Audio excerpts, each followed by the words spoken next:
ये वही है जो दोनों बड़े आज हमें दर्स दे रहे हैं जमहूरियत की।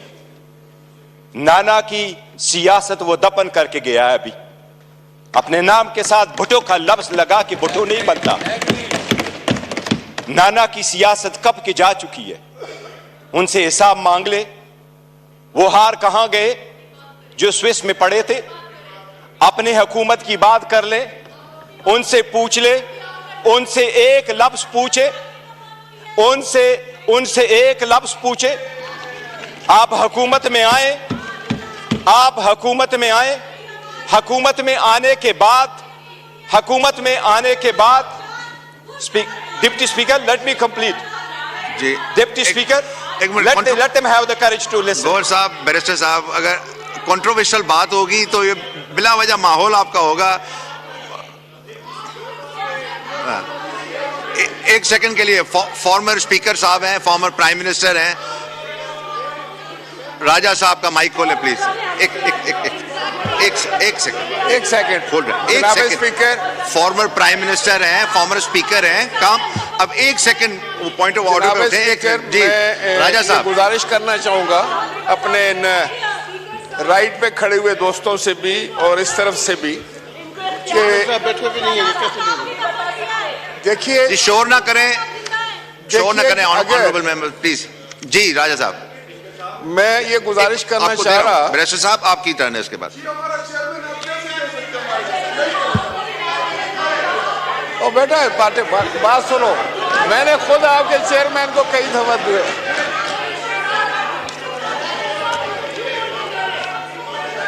जी अगर आपने देखे इस तरीके से एडजर्न हो जाएगा, आपकी मर्जी है। अगर आप if you choose to adjourn the house then आप एक सेकंड बैठे, मैं आपको कंप्लीट करने दे रहा हूं। आप देखें, आप इस तरह चेयर को डिक्टेट करेंगे तो ये कहां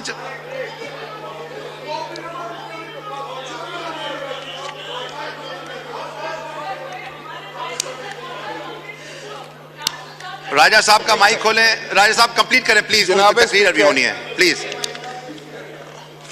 मैं सिर्फ ये गुजारिश करना चाह रहा था कि देखें ये पार्लिमान है और नहायत ही पढ़े लिखे और कानून से वाकिफ माहिर कानून यहाँ पर तशरीफ फरमा है, बड़े सीनियर साथी।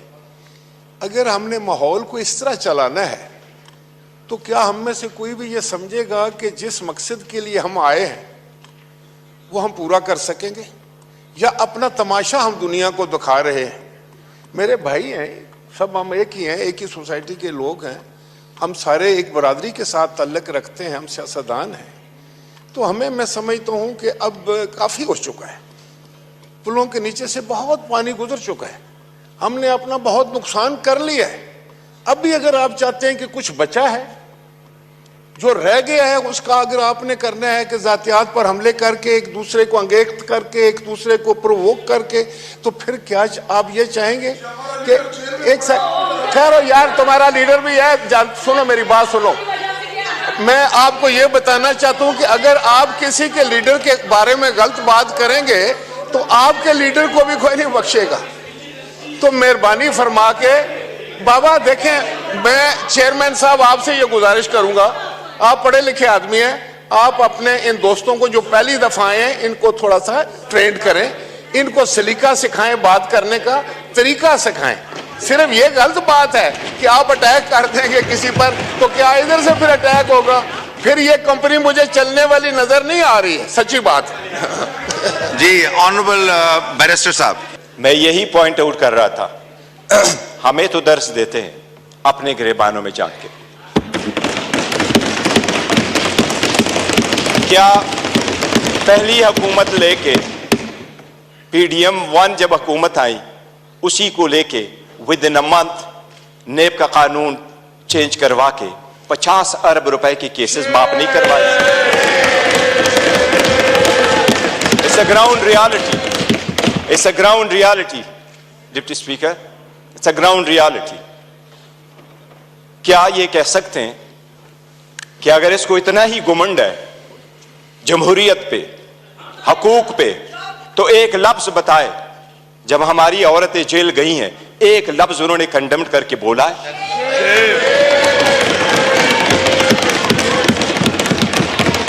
एक हमारे लोगों को जब इलेक्शन के प्रोसेस से गोया, ये जो पीछे लोग आप देख रहे हैं 91, ये 91 नहीं थे, ये 91 वही है।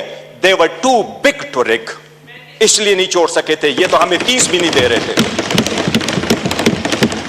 प्रपोजलों को रोका, सिकंदरों को रोका, डॉक्यूमेंट्स छीने गए, कैसरा इलाही से उसका दुपट्टा छीना गया। इनको एक लफ्ज उस वक्त ये बोले, इन्हीं सरकमस्टांसेस में इलेक्शन जीत करके हम आए हैं। स्पीकर साहब, ये कहां डिप्टी स्पीकर साहब, इनको जमहूरियत रास नहीं आती, इनको वो जमहूरियत पसंद होता है।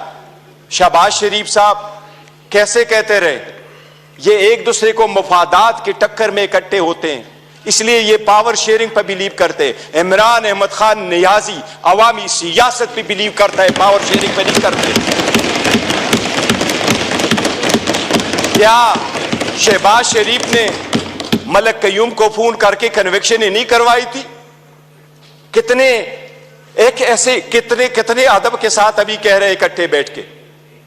आज इन्होंने सारे एक डाइनिंग टेबल पे बैठने वाले लोगों में इतने ओहदे नहीं बांटे। ये इमरान खान है, जिस वक्त आपके पास डेमोक्रेसी आएगी, जिसने मोरूसी सियासत को खत्म किया, मेरे जैसा वर्कर चेयरमैन पीटीआई की हैसियत से इस वक्त खड़ा है। इस ईवान का pride of parliament Umar Khan साहब है। Pride of parliament Umar Khan, जिसके पास शायद ज्यादा वोट तो नहीं आए, he couldn't get most of the vote, but he was the candidate with most credibility, alhamdulillah। हमारा शेर मुल्तान को स्पीकर मुकर्रर किया, और फर्जंदे मलकन को इमरान खान साहब ने डिप्टी स्पीकर मुकर्रर किया। इनसे पूछे कोई ओहदा किसी को और देंगे क्या? पीपल्स पार्टी में कोई भी और बंदा नहीं है सदारत के लिए कि जरदारी को आप देते हैं? योर ऑनर, डेमोक्रेसी ऐसी नहीं है।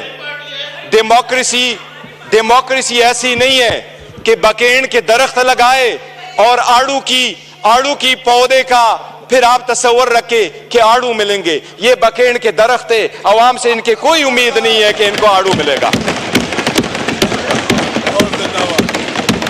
योर ऑनर, हमें एहसास करना होगा, ये जाती मुफादात में आते हैं। कितने फ्राइडली कह रहा है कि सबसे कम उम्र इनके तरफ है और सबसे बूढ़े भी इनके तरफ बैठे हैं।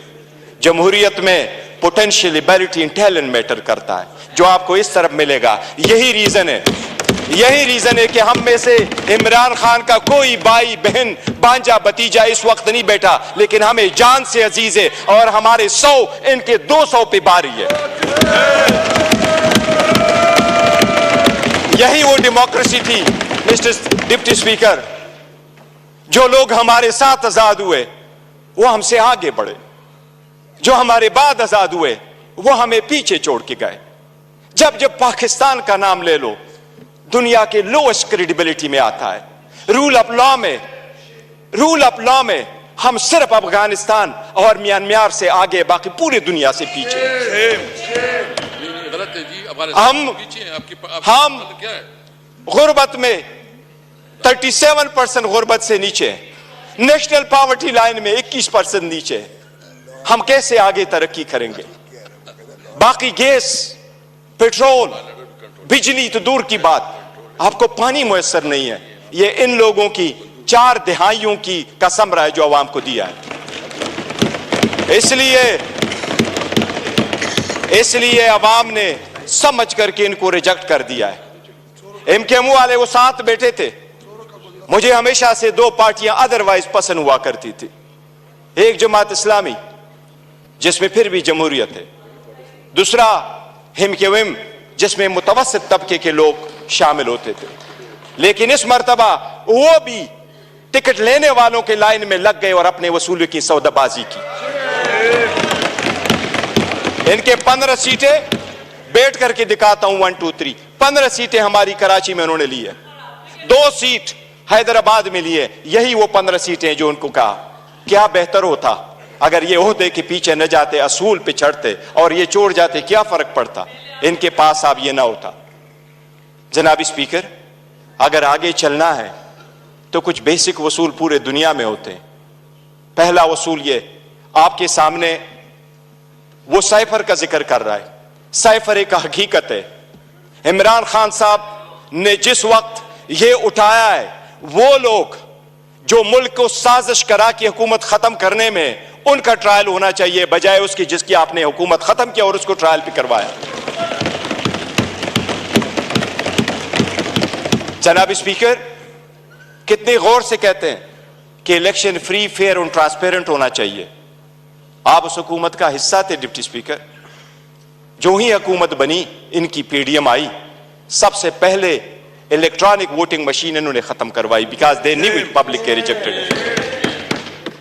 ये ओहदे बांटते, ये ओहदे बांटते आपस में। ये डेमोक्रेसी से दूर दूर उनका कोई ताल्लुक नहीं। स्पीकर, डिप्टी स्पीकर, अगर हमने आगे जाना है, बढ़ना है, तो उसके मिनिमम कुछ वसूल होते हैं। और मिनिमम वसूलों में यह कि एक वक्त में बवद सतात कल मायूसी जरूर हुई है कि यह तो हम मानते भी नहीं है कि यह प्राइम मिनिस्टर है, लेकिन फिर भी उस ऑफिस में निकलते हुए भी इसने हमारे वो औरतें बहनें जो जेलों में, उनकी रिलीज का कोई ऑर्डर नहीं किया था। इससे तो यूसुफ रजा गिलानी बेहतर था, जिसने पहले दौर में यह कह दिया था कि जज उसको मैं आजाद कराऊंगा। ये वही वाले लोग हैं जो उस तरफ चले गए। डिप्टी स्पीकर साहब, डेमोक्रेसी के वो उसूल जिसको लोग सुनहरी उसूल क्या कहा करते थे, ये लोग कुर्बान कर चुके हैं। ये आकर के आपको दर्स देते हैं कि हम डेमोक्रेटिक है। योराना, ये डेमोक्रेटिक नहीं है, ये मुफाद परस्त है। इसमें कोई शक नहीं। आपने नेब के कानून में तरमीम की, आपने अपने मुफादात की पॉलिसी की, सबसे बड़ी काबीना इसने बनवाई। इंडिया का मैं एक मिसाल देता हूं डिप्टी स्पीकर। 1971 में इंडिया की आबादी थी 54 करोड़, आज इंडिया की आबादी है 140 करोड़।